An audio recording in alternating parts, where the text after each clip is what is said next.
Hello friends, welcome to my channel. मैं हूं अमन ठाकुर।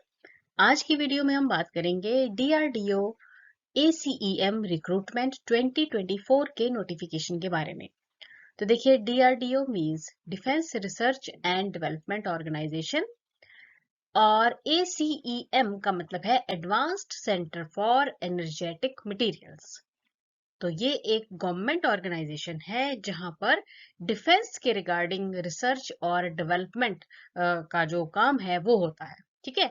तो इस ऑर्गेनाइजेशन में ग्रेजुएट अप्रेंटिस और टेक्नीशियन अप्रेंटिस की वैकेंसीज निकली हैं, जिनका नंबर है 41।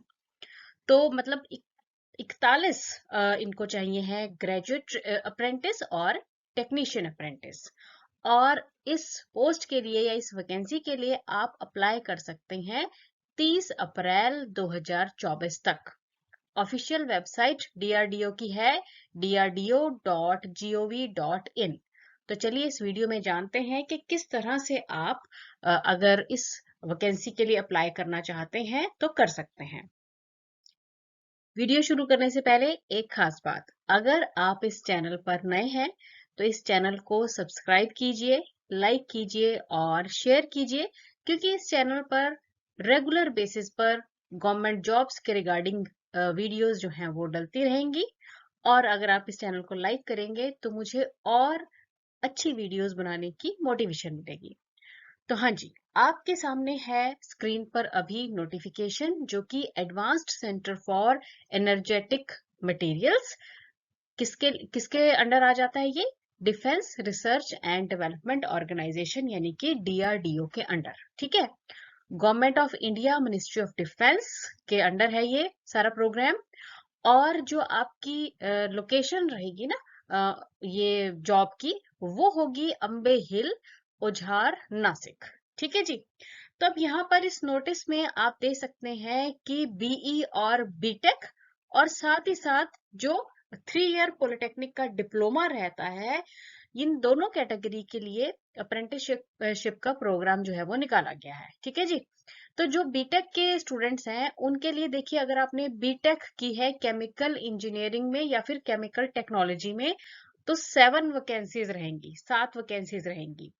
अगर आपने बीई और बीटेक मतलब बीई या फिर बीटेक मैकेनिकल इंजीनियरिंग में की है, अगेन 7 रहेंगी इसकी vacancies. BE BTech in aerospace engineering या फिर एरोनॉटिकल इंजीनियरिंग, तो 2 है वैकेंसीज। बीई या फिर बीटेक है कंप्यूटर एंड इंफॉर्मेशन साइंस या कंप्यूटर इंजीनियरिंग, या फिर बीएससी आपने की है कंप्यूटर साइंस में, तो उसके लिए भी 2 वैकेंसीज हैं। बीई या फिर बीटेक है इलेक्ट्रिकल या इलेक्ट्रिकल एंड इंस्ट्रूमेंटेशन इंजीनियरिंग में, तो 3 वैकेंसीज हैं। बीई या फिर बीटेक है इलेक्ट्रॉनिक्स एंड टेलीकम्युनिकेशन में, उसके लिए 3 वैकेंसीज हैं। बीएससी की हुई है केमिस्ट्री में तो 4 वैकेंसीज हैं। और बीएससी अगर की हुई है फिजिक्स में तो उसके लिए 2 वैकेंसीज हैं। और ये जो अभी मैंने ग्रेजुएट अप्रेंटिस या फिर बीई या बीटेक वाला जो कैटेगरी हमने पढ़ी है, इसके लिए जो आपको स्टाइपेंड मिलेगा ना, जो स्कॉलरशिप मिलेगा पर मंथ, वो होगा 12,000 रुपए। ठीक है। अब हम बात करेंगे जो टेक्नीशियन अप्रेंटिस है, मतलब जो डिप्लोमा जिन्होंने किया हुआ है, 3 ईयर डिप्लोमा किया हुआ है, उनकी वैकेंसीज के बारे में देखिए। जो ग्रेजुएट अप्रेंटिस थी उनकी तो 30 हो गई टोटल, है ना। अब जो 11 है रिमेनिंग, वो डिप्लोमा जिन्होंने किया हुआ है उनके लिए है। ठीक है। तो डिप्लोमा मैकेनिकल में अगर है तो 4 वैकेंसीज हैं, केमिकल इंजीनियरिंग में है तो 2 वैकेंसीज हैं, इलेक्ट्रिकल इंजीनियरिंग वालों के लिए भी 2 हैं, इलेक्ट्रॉनिक्स वालों के लिए भी 2 हैं, और अगर आपने कंप्यूटर साइंस या फिर computer science and information technology या फिर वेब डिजाइनिंग में डिप्लोमा किया हुआ है तो 1 वैकेंसी है। और स्टाइपेंड जो रहेगा वो होगा 10,000 रुपए। ठीक है। तो देखो 30 तो हो गई किन की, जो ग्रेजुएट वाले हैं, ठीक है, बीई बीटेक वाले, और जो डिप्लोमा वाले हैं उनकी हो गई हैं 11। ठीक है। अच्छा, अब यहाँ पर रिजर्वेशन पॉलिसी के अंडर भी बताया हुआ है कि जो ये स्लॉट्स हैं इनमें एससी के लिए 3 है, देन एसटी के लिए 2 हैं, और ओबीसी के लिए 11 जो है वैकेंसीज रहेंगी। ठीक है। अच्छा, अब एक ना ओवरव्यू सा ले लो आप। वैसे तो आप समझ ही गए हो, नेम ऑफ ऑर्गेनाइजेशन आपको पता चल गया है, advance centre for energetic materials, defence research and development organisation है, government of India, ministry of defence के अंडर है ये, ठीक है। और एड्रेस जहां पे आपको कांटेक्ट करना है वो है अंबे हिल, ओझार, नासिक। अच्छा जी, उसके बाद ये रिक्रूटमेंट जो है किसके लिए है? अप्रेंटिस के लिए है, ग्रेजुएट अप्रेंटिस और डिप्लोमा अप्रेंटिस के लिए, ठीक है। और 41 रहेंगी ये वैकेंसीज। अब देखिए कि जो एप्लीकेशन प्रोसीजर है वो क्या रहेगा। एप्लीकेशन प्रोसीजर इसमें रहेगा कि जो कैंडिडेट है ना, उसे एप्लीकेशन फॉर्म फिल करना पड़ेगा। इसी वीडियो में मैं एंड में आपको एप्लीकेशन फॉर्म भी दिखाऊंगी, और साथ ही जो इसका पीडीएफ रहेगा वो आपको डिस्क्रिप्शन बॉक्स में मिल जाएगा, ठीक है। तो आपको एप्लीकेशन फॉर्म फिल करना रहेगा, उसमें अपनी फोटो लगानी होगी, साइन करने होंगे एप्लीकेशन फॉर्म में, और जो डॉक्यूमेंट्स और सर्टिफिकेट्स मांगे हैं उनको एक पीडीएफ की फॉर्म में बना के आपको उसमें ना उसको मेल करना होगा, ठीक है। कहाँ पे मेल करना है? apprentice.acem@gov.in पे, ये इनकी मेल आईडी है, ठीक है जी। अब इसमें बताया गया है कि it is compulsory to attach university college CGPA to percentage conversion formula document adopted by university or college along with all necessary supporting documents. Application form is enclosed herewith. तो अब देखिए कि ना जो यूनिवर्सिटी या फिर कॉलेज से जहां से भी आपने डिग्री या डिप्लोमा किया है, तो जो CGPA का एक फॉर्मेट रहता है ना मार्क्स का, तो उसका आपने प्रॉपर फॉर्मेट फॉर्मूला जो भी है वो आपको सारा यहाँ पर इसमें डॉक्यूमेंट्स में अटैच करना रहेगा, ठीक है। लास्ट डेट आपको याद है, ये 30 अप्रैल होगी। और जो भी आपने मेल किया है ना, उसकी हार्ड कॉपी आपने अपने पास रख लेनी है, वो इनको सेंड करने की जरूरत नहीं होगी, ठीक है। Responsibility of downloading and printing the letter shall be of the candidate. अब देखो, जो आपको मेल के थ्रू ही रिस्पॉन्स आएगा वो आपने डाउनलोड कर लेना है, ठीक है। और अकॉर्डिंगली जो है आपको मेल आ जाएगी उसकी। नेक्स्ट हम बात करेंगे सिलेक्शन प्रोसीजर की। तो देखिए यहाँ पर साफ साफ बताया गया है कि application received will be shortlisted and only shortlisted candidates will be called for interview. इसका मतलब है कि जो एप्लीकेशंस आएंगे उनको शॉर्टलिस्ट किया जाएगा और इंटरव्यू के लिए शॉर्टलिस्टेड कैंडिडेट्स को ही बुलाया जाएगा। Selection will be based on the interview. Date and time of interview will be intimated through email to the shortlisted candidates. तो देखिए, जो शॉर्टलिस्टेड कैंडिडेट्स होंगे उन्हें डेट और टाइम जो इंटरव्यू का रहेगा उसे मेल के थ्रू इंटीमेट कर दिया जाएगा। Only selected candidates will be informed through offer letter. और जो सिलेक्टेड कैंडिडेट्स होंगे उन्हें ऑफर लेटर के थ्रू इंटीमेट किया जाएगा, इन्फॉर्म कर दिया जाएगा।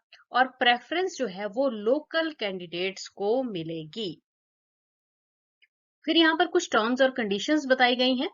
तो देखिए, टर्म्स और कंडीशंस बताई गई हैं कि कैंडिडेट्स जो ग्रेजुएट अप्रेंटिस या फिर टेक्नीशियन अप्रेंटिस के लिए अप्लाई करेंगे ना, उन्हें रजिस्टर करना होगा इन नेशनल अप्रेंटिसशिप ट्रेनिंग स्कीम, जिसे कि नेट्स कहा जाता है, 2.0 पोर्टल पर जाकर, ठीक है।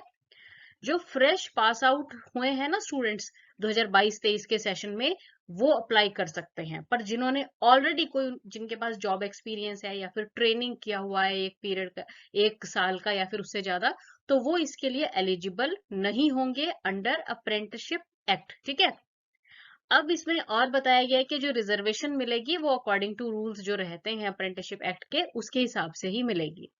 सिलेक्टेड जो कैंडिडेट्स होंगे उन्हें मेडिकल फिटनेस सर्टिफिकेट और पुलिस वेरिफिकेशन सर्टिफिकेट भी ज्वाइनिंग के टाइम पे सबमिट करना होगा। और ये जो ट्रेनिंग रहेगी वो 1 साल के पीरियड की रहेगी।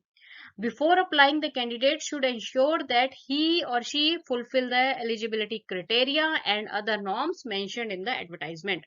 तो देखिए, जो जब आप ये अप्लाई करेंगे ना, तो आपको ये चेक कर लेना है, इंश्योर कर लेना है कि जो भी इन्होंने नॉर्म्स दिए हैं एडवर्टाइजमेंट के, उसके हिसाब से आपका एलिजिबिलिटी क्राइटेरिया बनता है या फिर नहीं बनता है। उसके बाद यहाँ पे बताया गया है कि जो काम होगा आपका वो कहाँ पे होगा? Advance centre for energetic material में होगा। वहीं पर यहाँ मतलब आपकी ट्रेनिंग और अप्रेंटिसशिप प्रोग्राम जो है वो रहेगा, ठीक है। और जो suppression of the facts will lead to disqualification. हाँ जी, अगर डिस्क्वालिफिकेशन कहीं हो जाती है तो वो मानना पड़ेगा अकॉर्डिंगली, ठीक है।